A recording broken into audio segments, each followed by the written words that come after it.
आप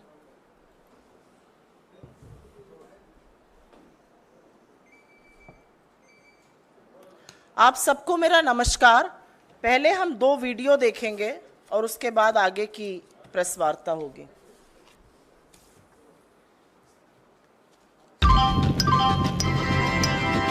यात्री कृपया ध्यान दें।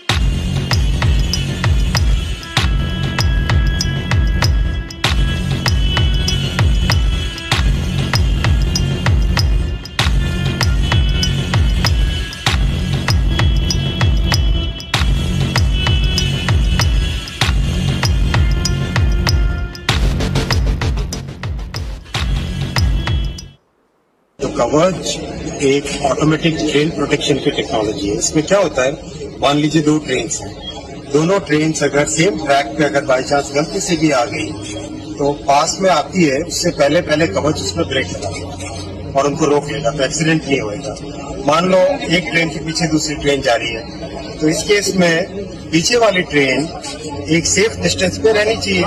अगर बाई चांस किसी भी कारण से ट्रेन अगर नजदीक आती है तो पीछे वाली ट्रेन में तुरंत कवच उसमें स्पीड कम कर देगा और उसमें ब्रेक लगा देगा। जैसे रेड लाइट है, तो रेड लाइट के पास में जैसे ट्रेन पहुंचे उससे पहले उस ट्रेन का कवच अपने आप उसे स्पीड को कम कर देगा, कम करके उसको रेड लाइट ऑन कर दीजिए। आप सबको मेरा नमस्कार।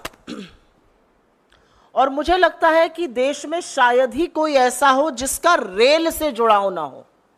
हम सब लोग मध्यम वर्ग से आते हैं, निम्न मध्यम वर्ग से आते हैं, और रेल से जुड़ी हुई बड़ी मधुर स्मृतियां हैं, और रेल से ही कहीं ना कहीं आवागमन सबने किसी ना किसी टाइम पर जरूर किया है।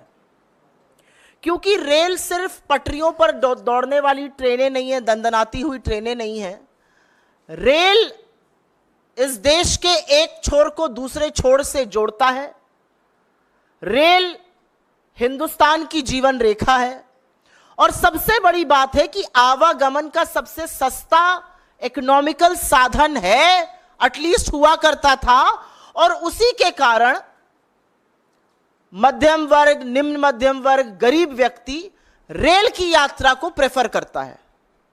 आज तक जब आप रेल में बैठते थे टिकट लेकर, तो कहीं ना कहीं ये विश्वास रहता था कि अपने गंतव्य तक पहुंच जाएंगे।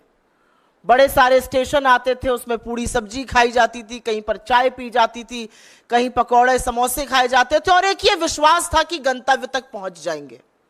लेकिन आज जब रेल यात्री बैठता है तो उसके मन में शंका है कि गंतव्य पर वो पहुंचेगा या उसकी अर्थी और लाश पहुंचेगी। यह कीर्तिमान नरेंद्र मोदी जी ने और उनकी सरकार ने स्थापित किया है। मैं यहां पर आपको 2 तस्वीरें दिखाना चाहती हूं। यह तस्वीर ठीक 1 साल पहले इसी महीने जून की है। 2 जून 2023 को ओडिशा के बालासोर में भीषण ट्रेन हादसा हुआ था। करीब 300 लोगों की मौत हुई थी और 900 से ज्यादा लोग घायल हुए थे। पश्चिम बंगाल में कल फिर एक ट्रेन हादसा हुआ। पटरी पर कंचनजंगा एक्सप्रेस थी, उसको पीछे से मालगाड़ी ने आके मारा। 15 लोगों की मौत और अभी तक 40 लोगों के घायल होने की खबर सामने आई है।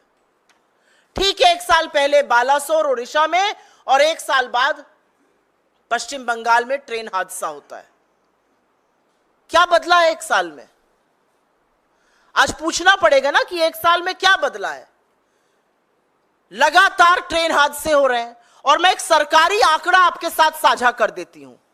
1117 ट्रेन दुर्घटनाएं 2014 से 23 तक, और जानबूझकर 23 तक का ही आंकड़ा दे रही हूं, 31 मार्च 2023, क्योंकि ये हमारे आंकड़े नहीं है, आपके आंकड़े नहीं है, ये गवर्नमेंट ऑफ इंडिया के आंकड़े हैं। 1117 ऐसी रेल दुर्घटनाएं हुई हैं जहां पर जान और माल की नुकसान हुआ है। यह सरकारी आंकड़ा है, असल आंकड़ा इससे बहुत ज्यादा है।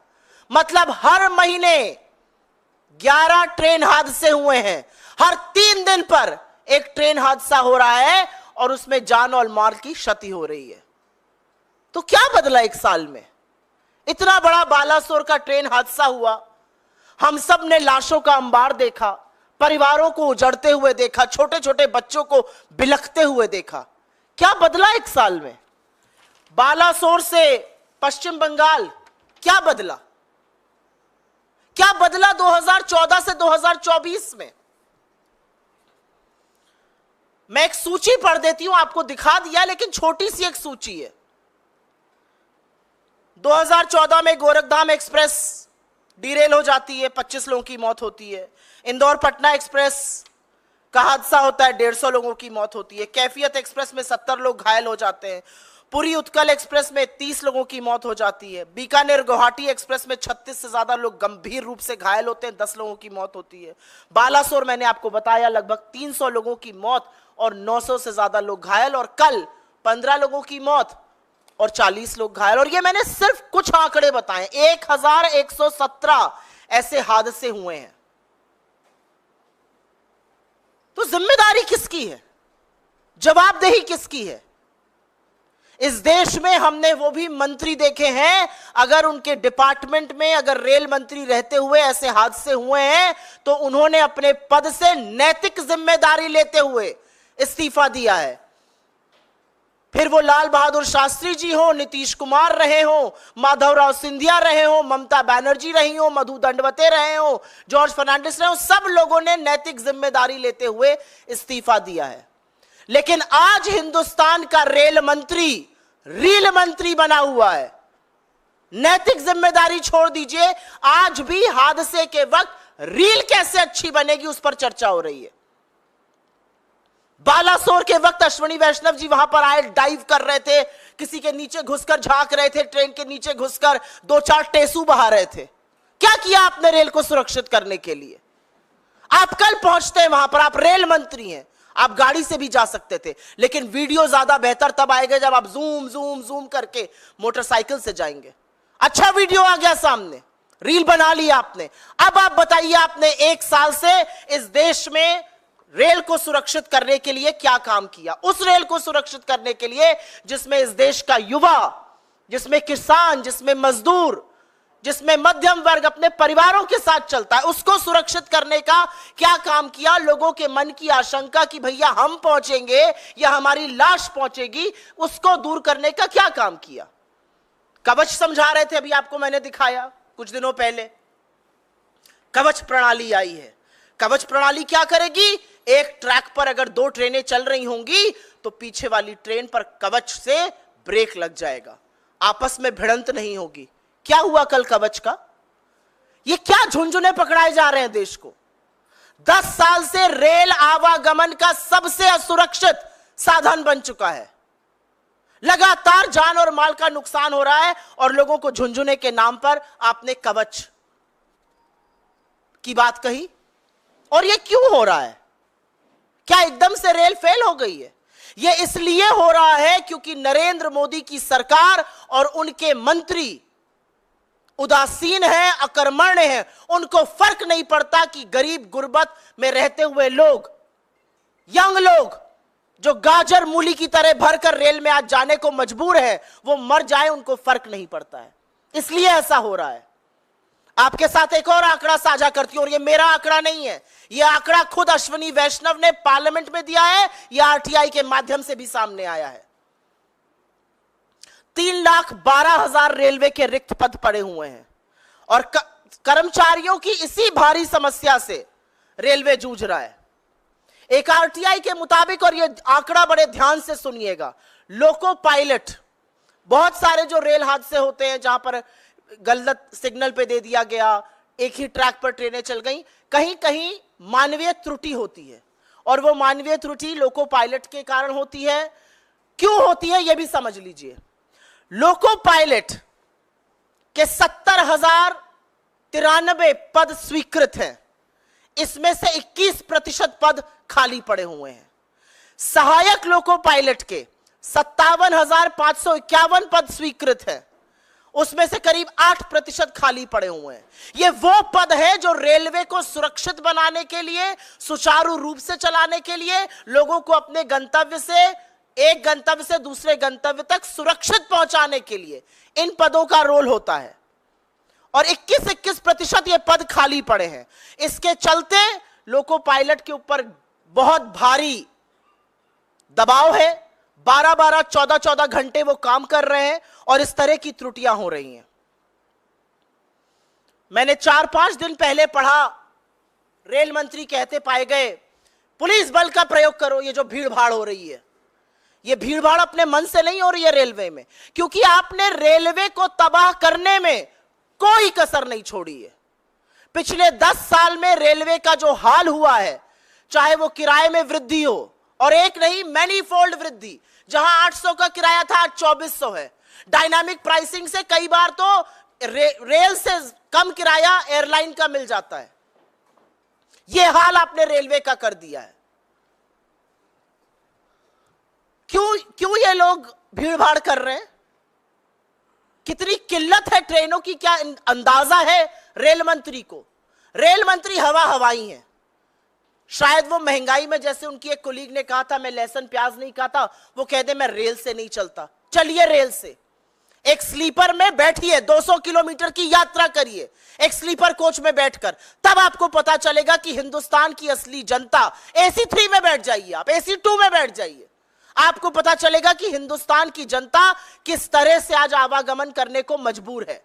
इतनी किल्लतें हैं ट्रेन की कि पिछले वित्तीय वर्ष में, वित्तीय वर्ष 2023 में 2,70,00,000 यात्री यात्रा का टिकट बुक कराने के पार यात्रा नहीं करा पाए, क्योंकि टिकट कंफर्म ही नहीं हुआ, सीट की किल्लतें थी। 2,70,00,000 लोग एक वित्तीय वर्ष में यात्रा नहीं कर पाए, उनका ट्रेन का टिकट वेट लिस्टेड था, वो रह गए। और यह निरंतर बढ़ रहा है। इसके पहले वाले वर्ष में यह संख्या 1,63,00,000 थी, वो बढ़कर 2,70,00,000 हो गई। तो कितनी किल्लत है ट्रेनों की, और कैसे लोगों को अपनी यात्रा कैंसिल करनी पड़ रही है, उसका एक प्रमाण यह भी है। एक बात जरूर बोलना चाहती हूं, और इसका मैंने जिक्र किया था 3-4 दिन पहले। मंत्री जी ने कहा पुलिस बल का प्रयोग करो। ये जो अनारक्षित लोग घुस जाते हैं, ये अपनी मर्जी से घुस रहे हैं, इनके पास कोई काम नहीं है। ये जो हमारे बच्चे अपनी परीक्षा देने जाते हैं, एक के ऊपर एक चढ़कर गाजर मूली की तरह, इस गर्मी में, तपती हुई गर्मी में लोग टॉयलेट में बैठने को मजबूर हैं। कौन है ये लोग? क्योंकि आपने स्लीपर और द्वितीय श्रेणी के कोचेस को लगातार AC में कन्वर्ट करा। लोगों के पास इतना पैसा नहीं है कि वो AC कोच में चल सके। आपने ट्रेनें रद्द कर दी, ट्रेनों की संख्या खत्म करी, पैसेंजर ट्रेन की कम करी। उसके चलते आज आरक्षित डब्बों में अनारक्षित लोग जो जनरल टिकट लेकर आवागमन करते थे, वो बैठने को मजबूर हैं। तो उन पर बल का प्रयोग मत करिए, अपनी गलती को स्वीकारिए। मैं जानती हूं कि लोगों को असुविधा होती है, लेकिन उस असुविधा का कारण आप हैं। और क्योंकि रेलवे सुरक्षा की बात हो रही है, तो थोड़ी बात हो जाए कि सरकार कर क्या रही है। ऐसा नहीं है सरकार के पास फंड नहीं है रेलवे सुरक्षा के लिए। इनफैक्ट CAG ने बताया है कि राष्ट्रीय रेल संरक्षा कोष RRSK में 20,000 करोड़ रुपए आने थे। 15,000 करोड़ रुपए केंद्र सरकार देती, 5,000 करोड़ रुपए रेलवे अपने रेवेन्यू से देता। 4 साल बाद जहां 20,000 करोड़ रुपए आने थे, वहां 4,225 करोड़ रुपए आए हैं, 1/4। यह इनकी सीरियसनेस है। यह रेलवे सुरक्षा के लिए सरकार की उदासीनता है। जिस संरक्षा कोष में 20,000 करोड़ रुपए आने थे, जिससे रेलवे की सिक्योरिटी होती, उसमें 4,225 करोड़ रुपए है। लेकिन अभी चौंकिए मत, क्योंकि चौंकने वाली बात आगे है।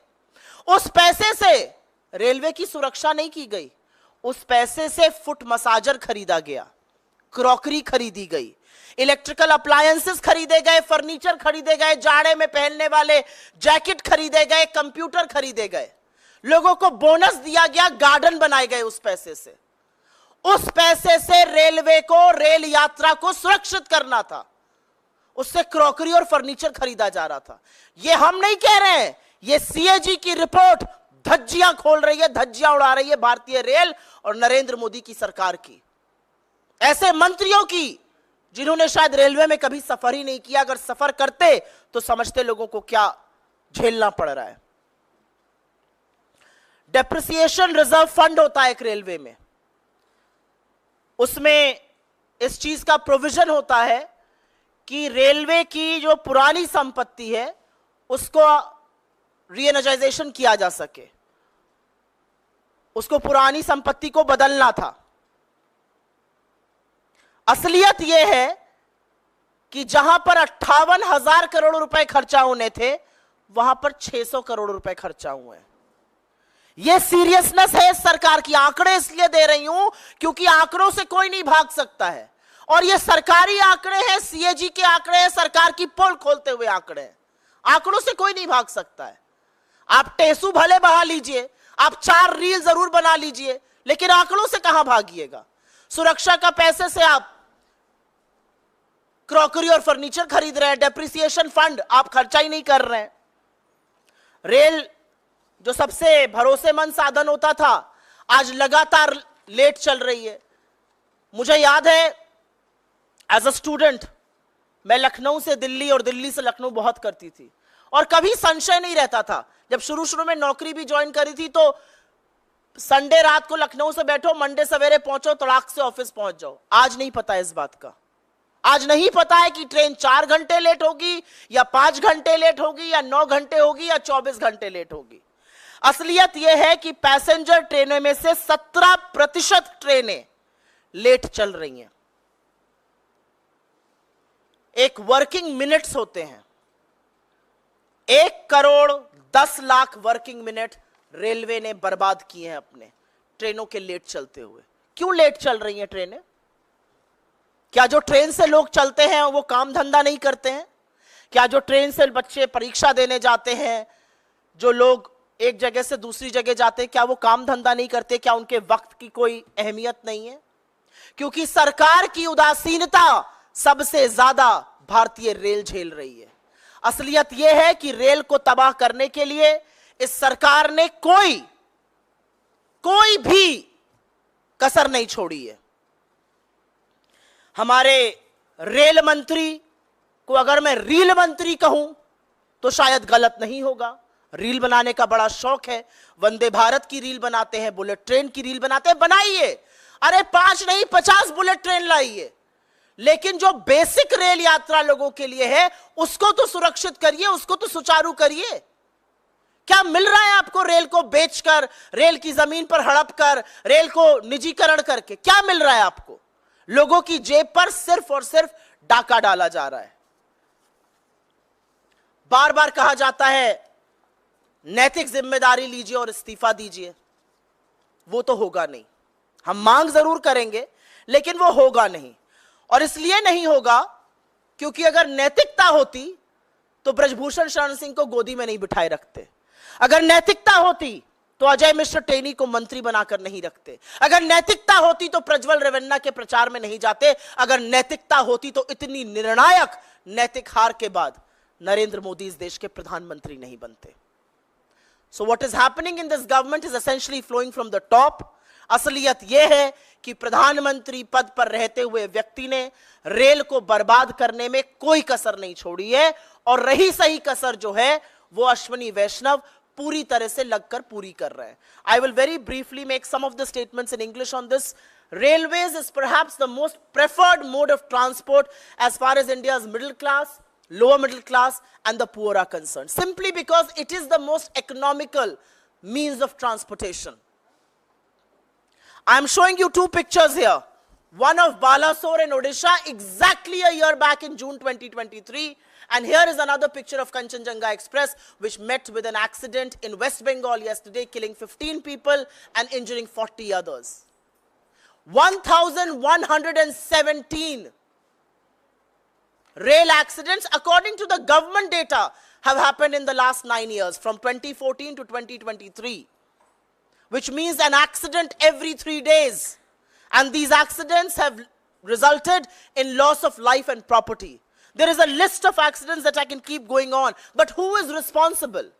Who is going to take the moral responsibility for this? We've seen railway ministers in the past own up to moral responsibility, resign from their positions of influence and power. But here we have a railway minister who does not miss an opportunity, even in the time of plight, even in the time of tragedy, to make reels. He's not the rail minister, he's actually the real minister of India. And even when he went to Darjeeling, even when he went to the site in West Bengal yesterday, he was riding pillion on a bike. Why? Without a helmet? So that he would be better captured in a video? Is that what your priority is? Because quite frankly, the Kavach protection scheme that you spoke about has completely failed this country and has failed the Indian Railways. What explains the 3,12,000 vacancies in the Indian Railways? What explains the 21% vacant positions for loco pilots? People responsible to run the railways safely. And it is because there are human errors, tragedies and accidents like this happen. They are made to work extra hours, sometimes 12, 14, 16 hours a day. How do you expect railways to be safe?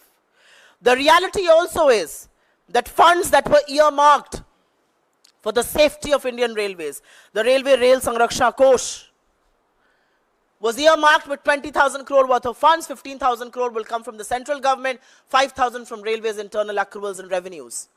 They have been able to amass only 4,225 crores, and the reality is even that money has been spent on procuring crockery and furniture, making gardens, buying foot massagers, computers, escalators. Is this your priority? There's a depreciation reserve fund. Out of 58,459 crore that was supposed to be utilized, you've utilized only 600 crore. What is your priority? You have an issue with overflowing coaches with people, but why are they there? Because there are not ample number of trains. 2,71 lakh people could not travel the last fiscal because their tickets did not get confirmed.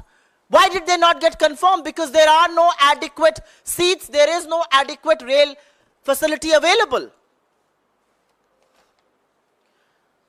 From this platform, we would only like to say that somebody in this government has to own up to what is happening to the Indian Railways. The insecure travel of Indian Railways is a huge cause of concern for common masses of this country who prefer traveling by railways because it is economical. I do believe that Ashwini Vaishnav's priority should be railways, but Ashwini Vaishnav को rail को बर्बाद करने के लिए उनकी पदोन्नति हुई है. पिछली बार वो रेल और आईटी मंत्री थे, इस बार उनको आईएनबी भी दिया गया, पुरस्कार दिया गया, मेडल पहनाया गया है. और तेजी से बर्बाद करो रेलवे को, उससे ज्यादा तेजी से हम निजीकरण करेंगे. ये असलियत है. आपके सवालों का स्वागत है. रेल पर अगर रहेंगे तो अनुग्रहित रहूंगी.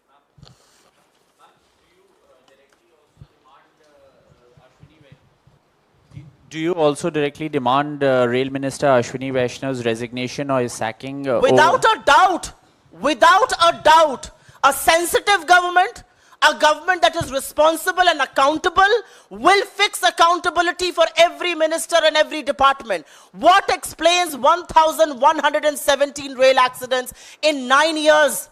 From 2014 to 2023, I'm not even including the big ones like Balasore and what has happened yesterday. Who is accountable for that? What did Ashwini Vaishnav do to not just modernize but make the railways secure from June last year in Balasore to June this year in West Bengal? And unless you are not going to fix responsibility, unless there will not be accountability, how do you expect governments to run?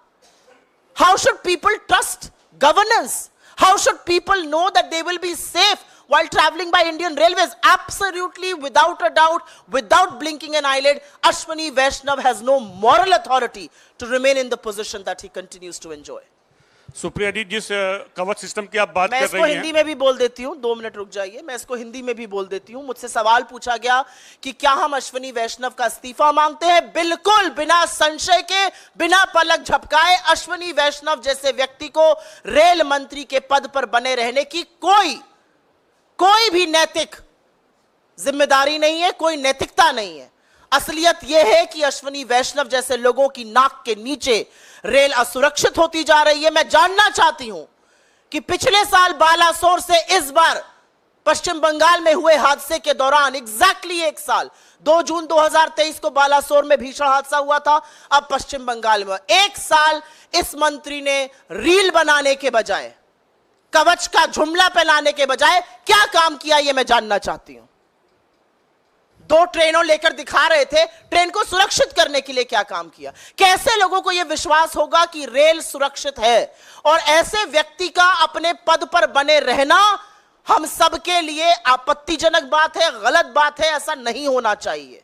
असलियत यह है कि जिस मंत्री को अपने पद से तुरंत बर्खास्त कर देना चाहिए, उस मंत्री को पदोन्नति दी जा रही है और तेजी से बर्बाद करिए रेलवे।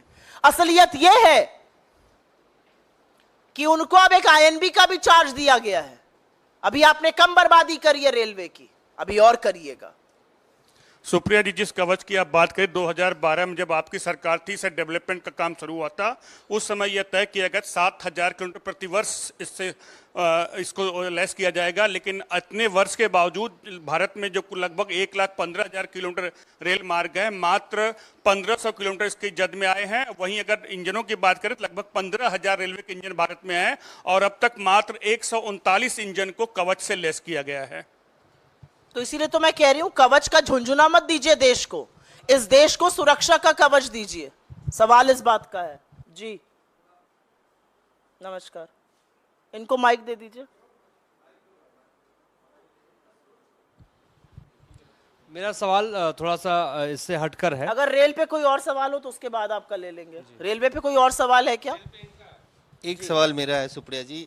पहले मोदी सरकार आने से पहले रेल बजट अलग से पेश किया जाता था और आम बजट अलग होता था। जब से रेल बजट को आम बजट के अंदर रखा गया है, तो रेलवे के ऊपर फोकस और रेलवे के ऊपर संसद के भीतर जिस तरह से चर्चा होती थी और रेल मंत्री जवाब देते थे, वो पिछले 10 सालों में देखने को नहीं मिला है। विपक्ष लगातार रेलवे को लेकर कई सारे सवाल पूछना चाहता है।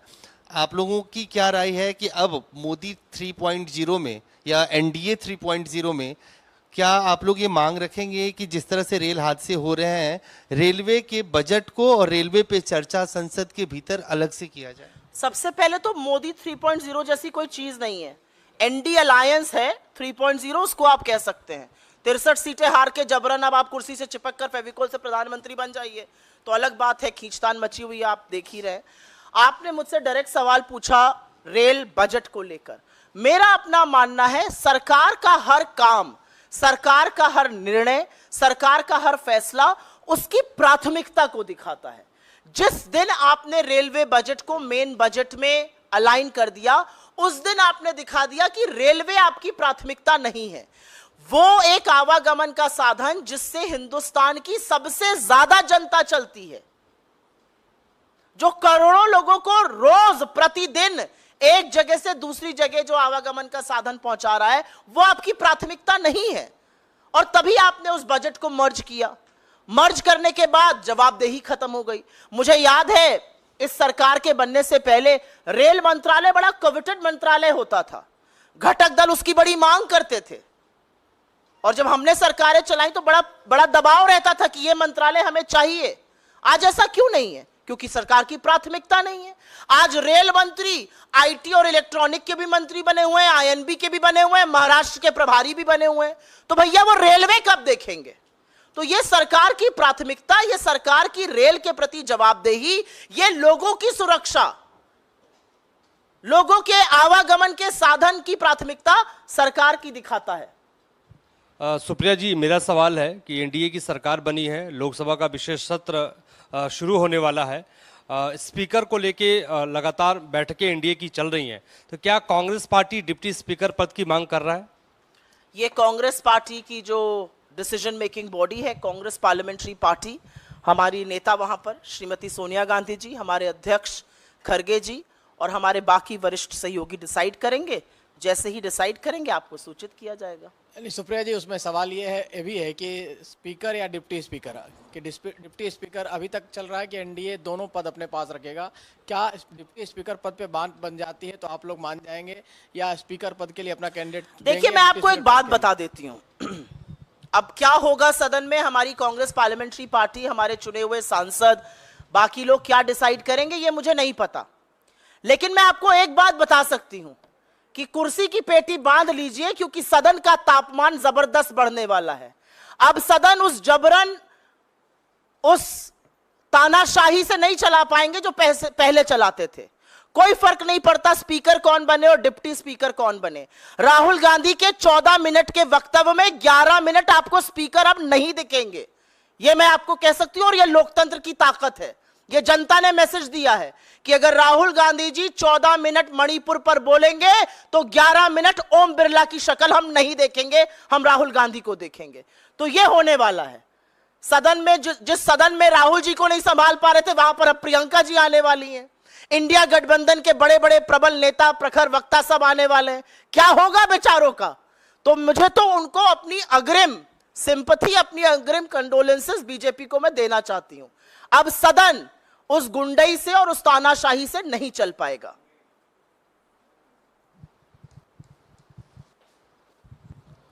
मैम, मेरे 2 सवाल हैं। जी। एक, राहुल गांधी ने, कभी होता ही नहीं है। जी मैम, एक तो कभी आपका होता ही नहीं है। जी बताइए।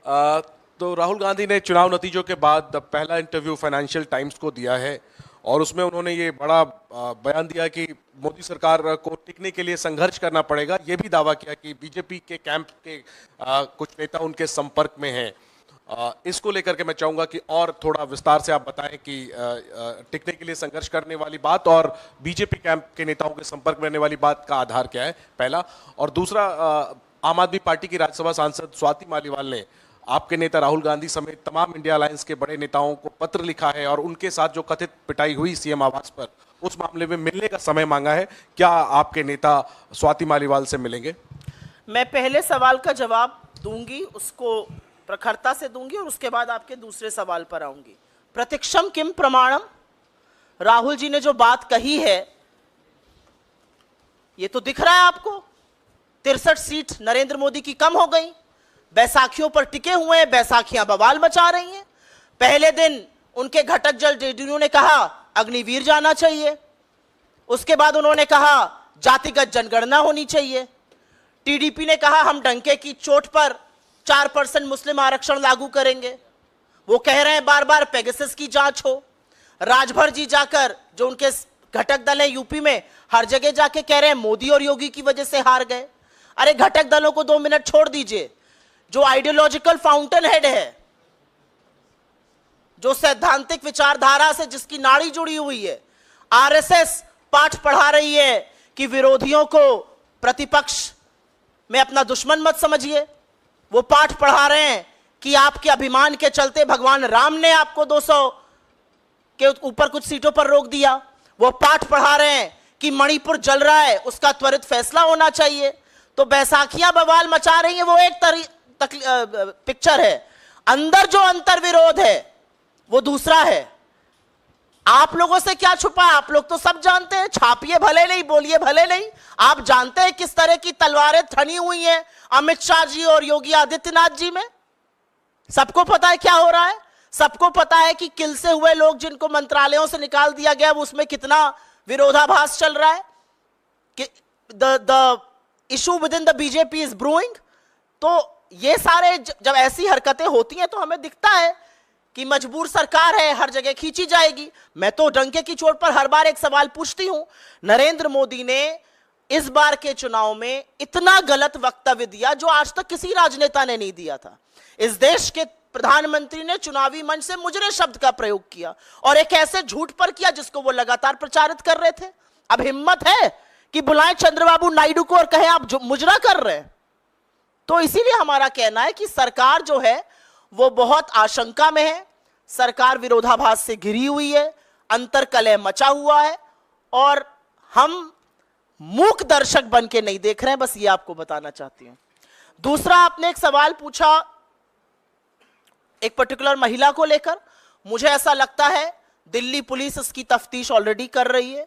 जो मामला सुरक्षा एजेंसीज के पास है, दिल्ली पुलिस देख रही है, उसमें नहीं लगता कि हमें कोई इंटरफेरेंस अभी करने की जरूरत है। एक पार्टी का आंतरिक मामला है और अब उसमें पुलिस भी इन्वॉल्व है, तो मुझे ऐसा लगता है सुरक्षा एजेंसीज को अपनी जांच करनी चाहिए। Supriya ma'am, one question on the EVMs, because now the FIR copy has, we have accessed that FIR copy, and I would like to quote what is being mentioned in that particular copy, as it has stated that Mangesh Pandalkar, who is an alleged kin of the candidate of Shiv Sena, he had used a mobile phone within the counting center, which was of the Encore operator, who is the EC official, and for that reason, many of the leaders within Maharashtra Congress as well as NCP, Sharad Pawar's NCP, they are demanding that even the CCTV footages should also be checked. So what's the official stand of the Congress party regarding this? The official stand of the Congress party is that the EVM is a black box. Nobody knows what's happening there. Some of the biggest tech titans in the world have now on record said that anything can be hacked. We are not going to keep quiet on the EVM because we have defeated the BJP. We believe that in a democracy like India, if even one voter has a doubt on his or her vote, we need to address that concern. And we will take this discussion, we will take these discrepancies, we will take this discussion to its very, very logical end. That's our stand. Thank you. बहुत बहुत धन्यवाद आप सबका.